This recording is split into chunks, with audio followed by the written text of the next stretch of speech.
तो जय हिंद प्यारे बच्चों, वेलकम टू डमरू बैच हिस्ट्री सेट 1। आज हम लोग हिस्ट्री का सेट 1 और पॉलिटी का सेट 1 लगाएंगे। तो चलिए वीडियो को स्टार्ट करते हैं। हम ज़्यादा बकवास नहीं करेंगे। आप लोग फटाफट इस वीडियो को शेयर कर दीजिए। सिर्फ आपको शेयर करना है, अगर पसंद आएगा तो ही लाइक करना है, नहीं तो नहीं मत कीजिएगा। अपने दोस्तों के पास शेयर जरूर कर दीजिए, ठीक। चलिए पहला प्रश्न है, जर्मनी के एकीकरण की 2 बाधाएँ बताएँ। जर्मनी के एकीकरण की कौन सी 2 बाधाएँ थी? और अगर आपको इस बैच के बारे में जानकारी चाहिए तो आप प्रीवियस वीडियो देख सकते हैं। हम लोग फिजिक्स का चैप्टर 1 देख लिए हैं, वहाँ पे केमिस्ट्री का नहीं हुआ, शायद बायोलॉजी का चैप्टर हुआ है, और उसमें आप जाकर देख सकते हैं, ठीक। आपको जानना है डमरू बैच के बारे में तो उसमें आपको बढ़िया से बता दिए क्या क्या है बैच के सारा जानकारी, ठीक। अभी हम लोग बैच के जानकारी में ज़्यादा टाइम वेस्ट नहीं करेंगे, बस इतना जान लीजिए। अगर पूरा बैच कंप्लीट कर दीजिएगा तो परीक्षा में एक भी प्रश्न नहीं छूटेगा। बहुत ही महत्वपूर्ण प्रश्न है।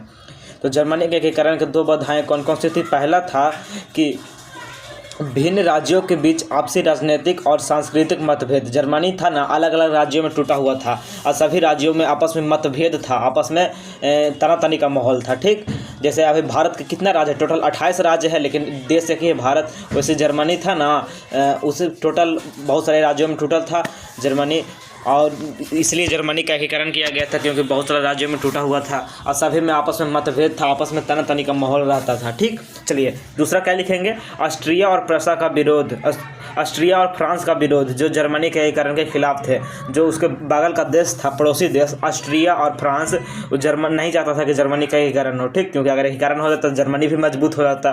तो ये 2 लिख देंगे रीजन, आप लोग लिख दीजिएगा, ठीक। 2 बाधाएं कौन कौन था?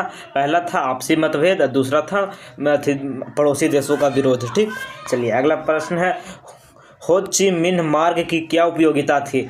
लिखेंगे, यह मार्ग वियतनाम युद्ध के दौरान उत्तर और दक्षिण वियतनाम को जोड़ने का साधन था। इसका उपयोग सैनिक और हथियारों को एक स्थान से दूसरे स्थान तक ले जाने के लिए किया जाता था, ठीक। हो ची मिन्ह मार्ग की क्या उपयोगिता थी?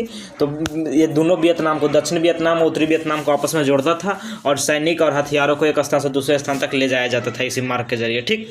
चलिए अगला प्रश्न, इंग्लैंड की औद्योगिक क्रांति का भारतीय कुटीर उद्योग एवं हस्तशिल्प उद्योग पर क्या प्रभाव पड़ा? तो लिखेंगे, भारतीय कुटीर उद्योग का पतन हो गया था। जब इंग्लैंड में औद्योगिक क्रांति आई, सब चीज़ मशीनीकरण का युग आया, तो भारतीय कुटीर उद्योग, जो हाथ से कपड़े चरखा से कपड़ा बनाते थे, हाथ से जितना भी काम होता था ना कुटीर उद्योग, सबका पतन हो गया, यानी बंद हो गया, क्योंकि ब्रिटिश मिलों में बने कपड़े ने बाजार पर कब्जा कर लिया था। जो ब्रिटिश के मिल में कपड़ा बन रहा था, बाजार पे कब्जा कर लिया था। वो सब सस्ता भी होता था और जो भारतीय किसान बनाते थे हाथ से, वो महंगा होता था, ठीक, समझ गए। और हस्तशिल्प उद्योग में काम करने वाले कारीगर बेरोजगार हो गए। जितना भी हाथ से कपड़ा बुनने वाले जितना भी बुनकर थे ना, सभी बेरोजगार हो गए। तो फिर सबको मजबूरी बस जाके जो इंग्लैंड का औद्योगिक क्रांति हुआ था, मशीनों में जाके काम करना पड़ा, मजदूर बनना पड़ा था, ठीक।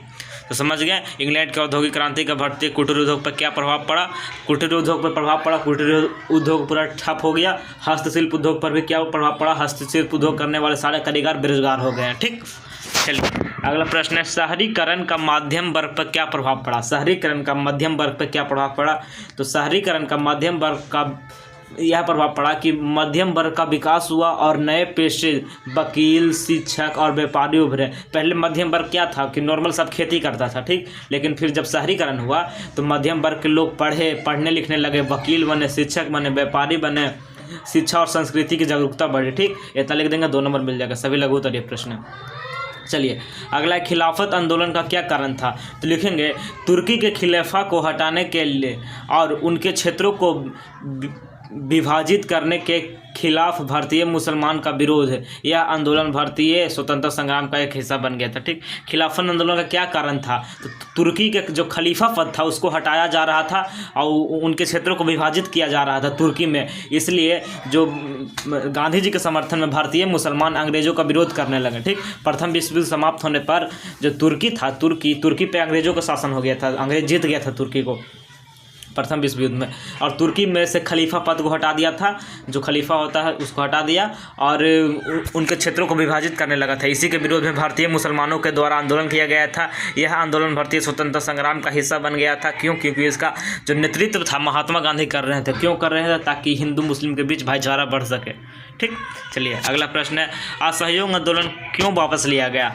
असहयोग आंदोलन क्यों वापस लिया गया? छठा प्रश्न लिखेंगे, 1922 में चौरा चौरी की घटना में हिंसा हिंसा के कारण गांधी जी ने असहयोग आंदोलन को वापस ले लिया था। ठीक, असहयोग आंदोलन क्यों वापस लिया गया था? तो चौरा चौरी कांड 5 फरवरी को हुआ था। ठीक, 5 फरवरी 1922 को उत्तर प्रदेश के गोरखपुर के चौरा चौरी जगह पे, चौरा चौरी का एक जिला था। ठीक, चौरी चौरा। ठीक, चौरी चौरा में घटना में हिंसा में क्या हुआ, पुलिसकर्मियों को 40 पुलिसकर्मियों को जो क्रांतिकारी लोग थे वो जिंदा जला दिए थे। ठीक, जो क्रांतिकारी लोग थे वो 40 पुलिसकर्मियों को जिंदा जला दिए थे स्टेशन में ही। कब? 5 फरवरी 1922 को। कहाँ? चौरी चौरा नामक जगह पे, उत्तर प्रदेश के गोरखपुर में। ठीक, इसलिए असहयोग आंदोलन स्थगित करना पड़ा, क्योंकि गांधी जी का मानना था यह आंदोलन अहिंसात्मक होना चाहिए था, किसी का भी जान नहीं जाना चाहिए था। लेकिन 40 पुलिसकर्मियों को जिंदा जला दिया गया था स्टेशन में, इसलिए असहयोग आंदोलन कहें गांधी जी कि हमको अरेस्ट करो कि हमारे लोगों ने हिंसा का मार्ग अपना लिया। गांधी जी अहिंसा के मार्ग पर चलते थे। ठीक, समझ गए? चलिए अगला प्रश्न है, रूसी क्रांति पर मार्क्सवाद का क्या प्रभाव पड़ा?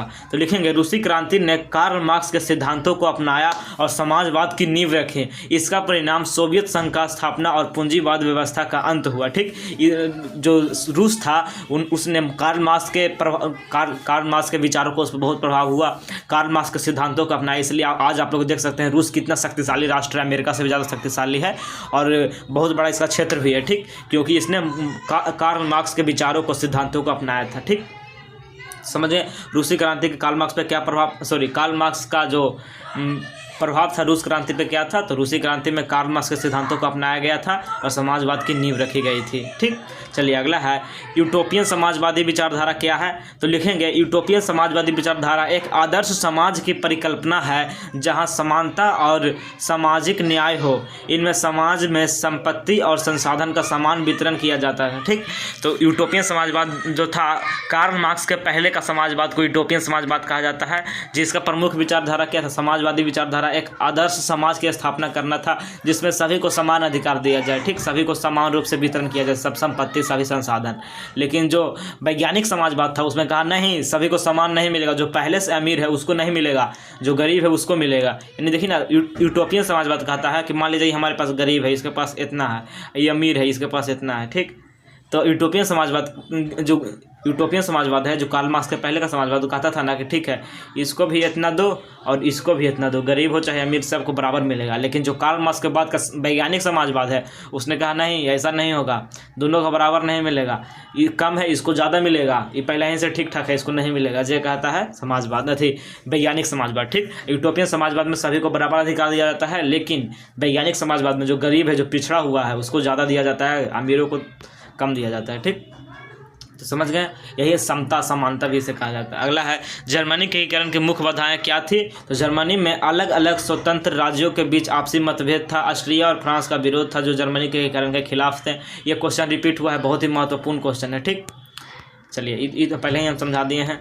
अगला है, गांधी इरविन पैक्ट क्या था? गांधी इरविन पैक्ट यानी कि समझौता क्या था? तो लिखेंगे 1931 में गांधी और लॉर्ड इरविन के बीच, गांधी जी और लॉर्ड इरविन के बीच एक समझौता हुआ जिसमें गांधी जी ने सविनय अवज्ञा आंदोलन समाप्त करने की सहमति दी। ठीक, सविनय अवज्ञा आंदोलन समाप्त करने के लिए महात्मा गांधी और लॉर्ड इरविन के बीच एक समझौता हुआ था। ठीक, 1931 में गांधी दिल्ली में हुआ था। ठीक, कहाँ हुआ था? दिल्ली में। इसे दिल्ली समझौता भी कहा जाता है। उसी समय भगत सिंह को फांसी पड़ने वाला था 1931 में।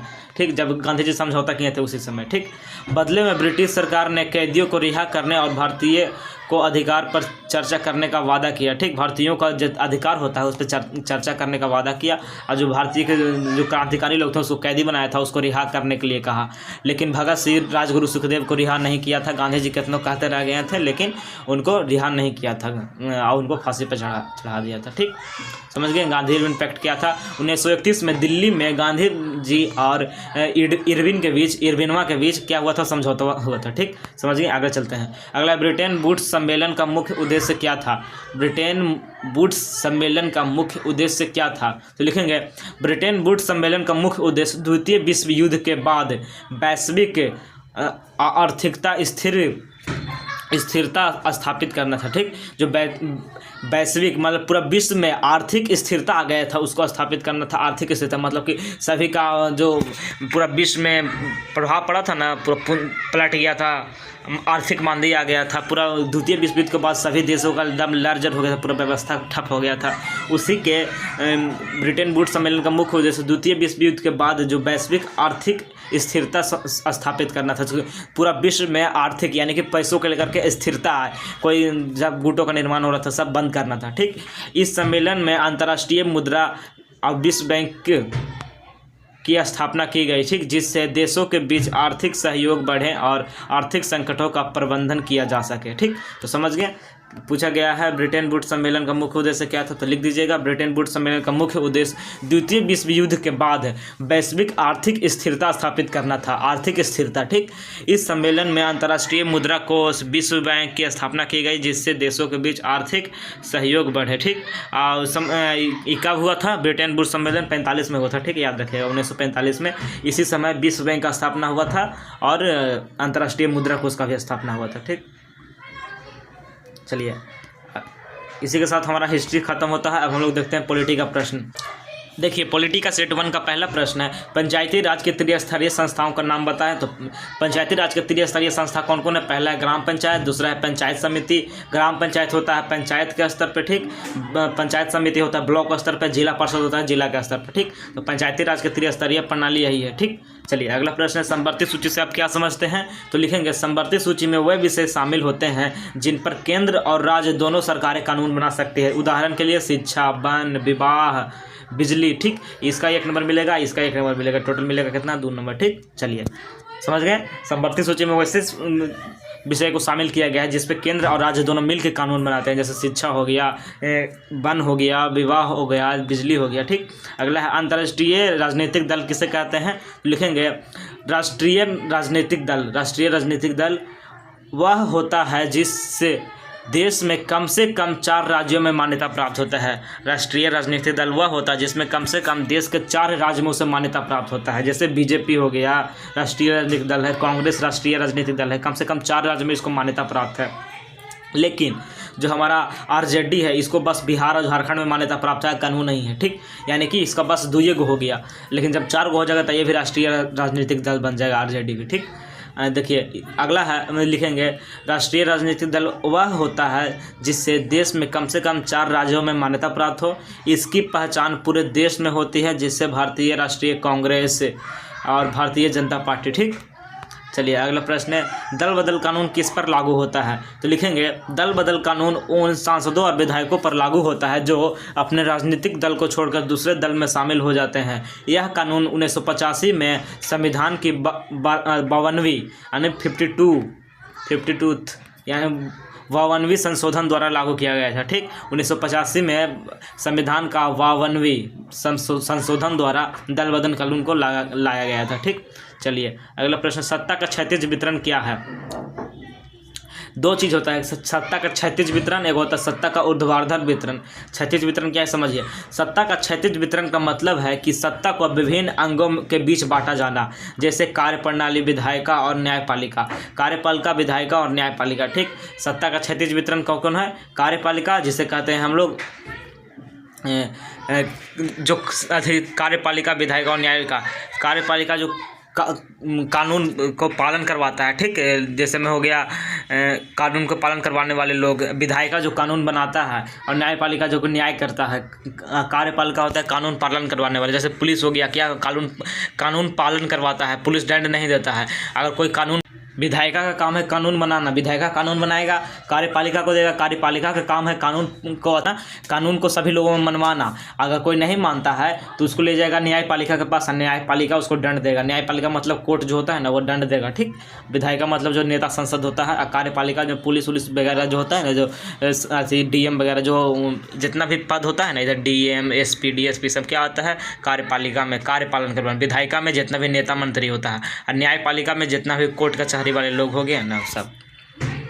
समझ गए। इसका उद्देश्य सत्ता का दुरुपयोग से रोकना और एक दूसरे पर नियंत्रण बनाए रखना है। ठीक, न्यायपालिका का नियंत्रण कार्यपालिका और विधायिका दोनों पे होता है। ठीक, इससे क्या होता है कि कोई अपने आप को शक्तिशाली नहीं समझ सकता है। अगर विधायिका जादू उड़ेगा तो न्यायपालिका उसको दंड दे देगा। ठीक, अगर न्यायपालिका जादू उड़ेगा तो विधायिका उसको दंड दे देगा। ठीक है, कार्यपालिका तो लोगों से कार्यपालन करवाता है, डीएम, विधायक, एसपी, एसडीएम जितना भी आते हैं कार्यपालिका में होता है। ठीक, चलिए अगला है लोकतंत्र में दल बदल कानून का क्या महत्व है। फिर से वो प्रश्न, ये सब प्रश्न बहुत रिपीट होता है और बहुत ही महत्वपूर्ण प्रश्न। ठीक, दल बदल कानून के बारे में यहीं पे बताया है किस पर लागू होता है, और अब पूछा गया है कि लोकतंत्र में दल बदल कानून का क्या महत्व है। ठीक, तो लिखेंगे यह कानून विधायकों को अपने दल को छोड़कर दूसरे दल में शामिल होने से रोकता है। यह राजनीतिक स्थिरता बनाए रखने और भ्रष्टाचार को कम करने में मदद करता है। ठीक, ऐसे समझिए ना, ये हमारे पास एक यहाँ पे हमारे पास एक अथी है, चुनाव में लड़ रहे हैं ये व्यक्ति, इनका नाम क्या है, रामू सेठ है। ठीक, रामू सेठ जी हैं, विधायक में चुनाव लड़ रहे हैं। किस पार्टी से लड़ रहे हैं, मान लीजिए कि लड़ रहे हैं आरजेडी से लड़ रहे हैं। ठीक, विधायक के चुनाव, आरजेडी से विधायक का चुनाव लड़ रहे हैं कौन, रामू सेठ। मान लीजिए कि जीत गए हैं, विधायक का चुनाव आरजेडी से लड़े, आरजेडी के जितना ही वोट करता था इसको वोट दिया, ये जीत गए। जीतला के बाद ये कह रहा है, इसको बीजेपी वाला आया, मान लेते हैं। ठीक, इसको बीजेपी वाला आया और कहा कि हम तुमको, तू जीत गया है ना, तू हमारा विधायक बन जाओ, हम तुमको देंगे 1500 करोड़, मान लेते हैं 1500 करोड़ इसको दिया और कहा कि हमारे पार्टी में आ जाओ। तो इसको मन में लालच है, अरे हम जीत भी गए हैं और 1500 करोड़ दे भी रहा था, चाहेगा तो आरजेडी छोड़ के जा सकता है बीजेपी में, बिल्कुल नहीं। तभी इस पर क्या लागू हो जाएगा, दल बदल कानून लागू हो जाएगा, क्योंकि तो भ्रष्टाचार निकला। जैसे इसको 1500 करोड़ उधर से मिला, इधर से जीत के पार्टी छोड़ के चला जा रहा है, तो क्या हुआ, इसी पे दल बदल कानून लागू होता है कि पार्टी छोड़ के नहीं जा सकते हैं जितला के बाद। इस पार्टी का जितने वोटर था, आपको वोट दिया, अब जितला के बाद भ्रष्टाचारी आदमी तो पैसा लेके दूसरा पार्टी में चल जाएगा। रे ऐसे कैसे होगा। इसीलिए 1985 में दल बदल कानून लागू किया गया था 52वीं संविधान संशोधन के द्वारा। न तो इससे पहले 1985 से पहले सब लोग क्या करता था ना, जीत जाता था, दूसरा पार्टी से पैसा लेके, जौन पार्टी ज़्यादा पैसा देता था उसके पास चला जाता था जीतने के बाद विधायक सांसद। लेकिन जैसे ही दल बदल कानून आया, सबका भ्रष्टाचार बंद हो गया। ठीक, चलिए अगला प्रश्न है, नगर परिषद का मुख्य अंग लिखें। नगर परिषद का सबसे पहला प्रश्न था पंचायती राज का। पंचायती राज का 3 त्रिस्तरीय प्रणाली। अब है नगर परिषद का त्रिस्तरीय प्रणाली कौन कौन है, तो लिखेंगे नगर परिषद का मुख्य अंग 3 गो होता है। पहला होता है अध्यक्ष या चेयरमैन, दूसरा होता है कार्यकारी या अधिकारी, ठीक, कार्यकारी अधिकारी, तीसरा होता है पार्षद, जैसे नगर पार्षद के सदस्य। ठीक, तो नगर परिषद के मुख्य अंग 3 गो होता है, पहला अध्यक्ष, दूसरा कार्यकारी अधिकारी या दूसरा पार्षद। ठीक, चलिए अगला प्रश्न है, स्वतंत्र राजनीतिक संगठन क्या है, तो लिखेंगे एक स्वतंत्र राजनीतिक संगठन ऐसा संगठन है जो किसी विशेष राजनीतिक दल से संबंध नहीं होता।